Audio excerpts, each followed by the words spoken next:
खुश खबर, आता रक्ताच्या नात्यात जात वैधता प्रमाणपत्र असल्यास पुराव्यांची कटकट संपली। राज्य शासनाचा मोठा निर्णय, कुटुंबातील सदस्यांना मोठा दिलासा। पुणे, जात वैधता प्रमाणपत्र कास्ट व्हॅलिडिटी मिळवण्यासाठी पिढ्यानपिढ्यांचे जुने पुरावे गोळा करताना होणारी सर्वसामान्यांची ससेहोलपट आता थांबणार आहे।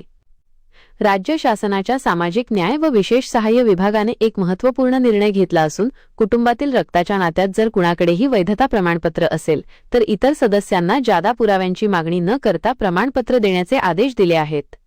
पुण्यासह राज्यातील लाखो विद्यार्थी आणि शासकीय कर्मचाऱ्यांसाठी ही मोठी खुशखबर मानली जात आहे। जात पडताळणी समित्यांकडे हजारो प्रकरणे प्रलंबित असल्याने शैक्षणिक प्रवेश आणि नोकरीच्या कामात अनेक अडचणी येत होत्या, त्या आता दूर होणार आहेत। काय आहे नवा नियम? रक्ताचे नाते महत्त्वाचे, अर्जदाराचे वडील, सख्खा भाऊ किंवा बहीण यांपैकी कोणाकडेही सक्षम प्राधिकाऱ्याने दिलेले जात वैधता प्रमाणपत्र व्हॅलिडिटी सर्टिफिकेट उपलब्ध असेल तर ते ग्राह्य धरले जाईल। नव्या पुराव्यांची गरज नाही।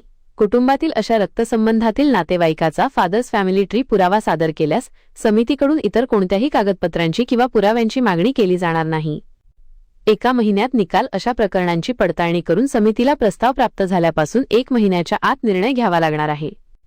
महत्त्वाची अट, केवळ आडनावसारखे असून चालणार नाही तर रक्ताचे नाते सिद्ध होणे आवश्यक आहे। जिथे रक्ताचे नाते नसेल तिथे समितीला पुरावे मागण्याचा अधिकार अबाधित राहील। विद्यार्थ्यांच्या शैक्षणिक प्रवेशाचा मार्ग मोकळा।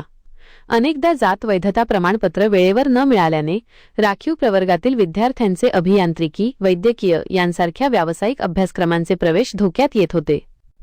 आता रक्ताच्या नात्यातील एकाच्या वैधतेवर आधारित कुटुंबातील इतरांनाही प्रमाणपत्र मिळणार असल्याने ही प्रक्रिया गतिमान होईल।